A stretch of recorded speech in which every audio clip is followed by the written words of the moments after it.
হরে কৃষ্ণ। অক্ষয় শব্দের অর্থ কি? অক্ষয় তৃতীয়া তাৎপর্যপূর্ণ তিথি কেন? আজকে আমরা জানব। অক্ষয় তৃতীয়া হলো চান্দ্র বৈশাখ মাসের শুক্লপক্ষের তৃতীয়া তিথি।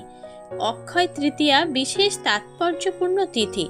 অক্ষয় শব্দের অর্থ হলো যা ক্ষয়প্রাপ্ত হয় না।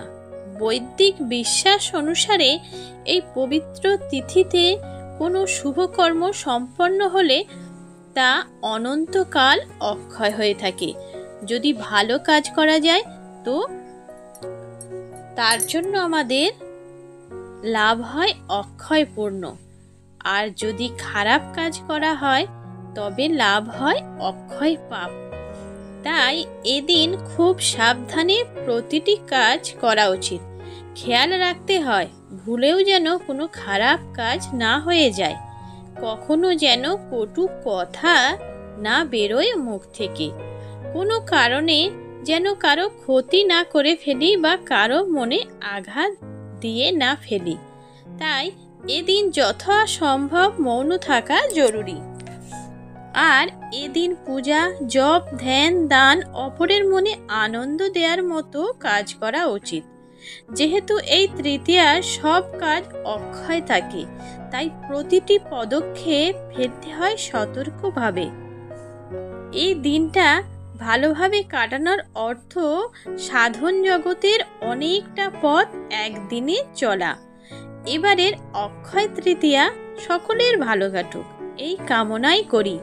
এই দিন যে সকল তাৎপর্যপূর্ণ ঘটনা ঘটেছিল সেই বিষয়ে আলোচনা করব। আজকের দিনে দ্রৌপদী সূর্য দেবতার থেকে অক্ষয় পাত্র প্রাপ্ত করেন। এই পাত্রে যা চা যেত সে তাই আহার প্রদান করত। যতক্ষণ না দ্রৌপদী আহার করত ততক্ষণ এই পাত্র আহার দিত। দ্রৌপদীর আহার হয়ে গেলে সেদিনের মতোই পাত্র আর কিছু দিত না। দুর্যোধন চালাকির দ্বারা মহর্ষি দুর্বাসাকে দ্রৌপদীর কাছে শিষ্য সমেত আহারের জন্য প্রেরণ করেন। সেদিন দ্রৌপদীর আহার হয়ে গেলে মহর্ষি দুর্বাসা তার 5000 শিষ্য সমেত আসেন।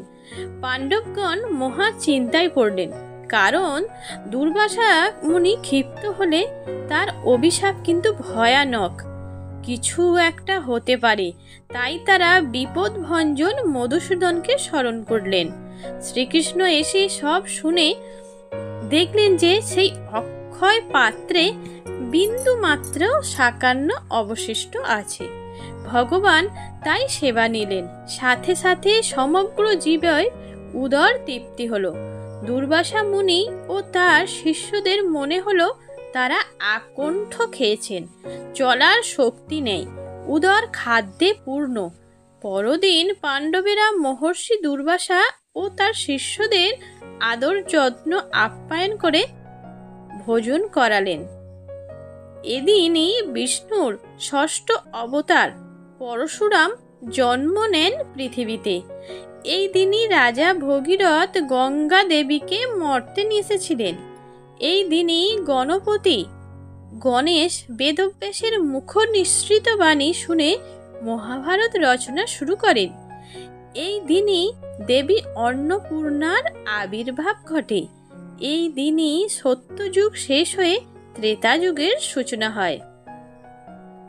এই দিনই কুবেরের তপস্যায় তুষ্ট হয়ে মহাদেব তাকে অতুল ঐশ্বর্য প্রদান করেন।